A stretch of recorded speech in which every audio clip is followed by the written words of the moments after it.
Hi, my name is Miriam and I am studying psychology at the University of New England.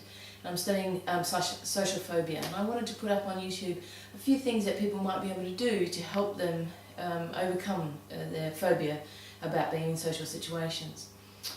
Social phobia is a fear, and it is something where people get concerned about being in an environment where there's a lot of people. They're going to have to socialise, they're going to have to come up with something to say.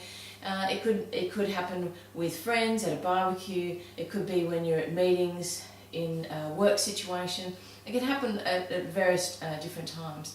And I wanted to give a couple of things that people might be able to do to help themselves. There's a few things. One is that you can list the catastrophes that you think are going to happen. So for example, you might think that everybody's going to look at you and what you're wearing, and you haven't worn the right thing, and everybody's going to make comments about it. And that's probably not going to be the case, but it's a fear, it's a thought that keeps happening in your mind.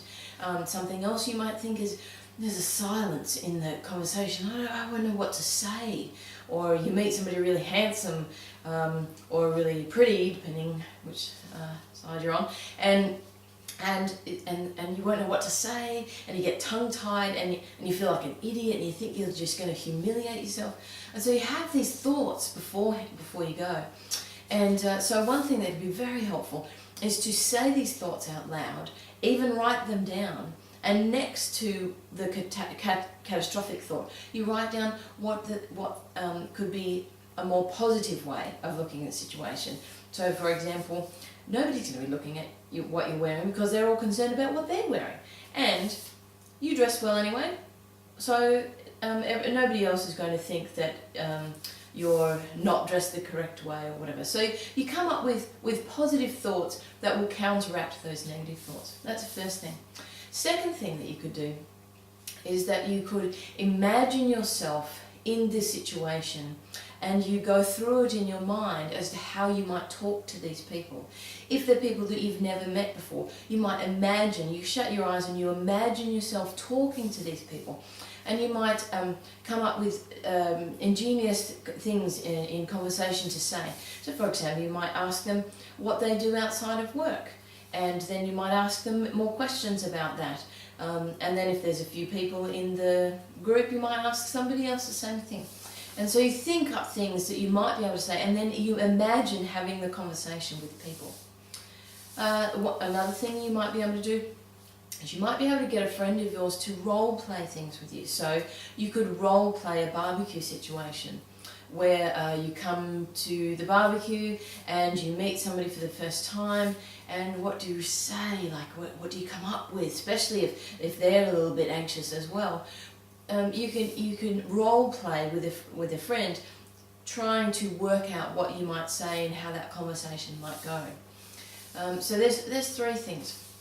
One of the main things I think that is very helpful is to keep your perspective. Your perspective, often with social phobia, it's because people are so focused on themselves. What will people think of me? Oh, I'll be humiliated. They'll think I'm wearing something really weird. I won't be dressed appropriately. Those sorts of things. And it's all a focus on yourself. And what's important is that everybody else is probably also focused on themselves. So you could focus on them instead of yourself. So when you arrive, you find people that you think would be nice to talk to, and then you introduce yourself and you try and encourage them in some way. And so maybe they're not feeling well, so that you can go and help them in some way. Or maybe they have children and you can go and help them with the children. Or maybe in a setting that there is neither of those things, maybe you can just go and speak with somebody, find out about their life, and try and encourage them. So ask them about their work and what they find really interesting in what they're doing. And then encourage them and say, oh, you must be so proud of yourself being able to achieve those things. And so if you focus on other people and ask them and try and encourage them in the things that they're doing in their lives, all the focus will be taken off of you, and they will think you're such a kind person because you're asking about them. So I think the perspective is a really important thing. So I hope this has helped you, and I might post something a little later. Thanks.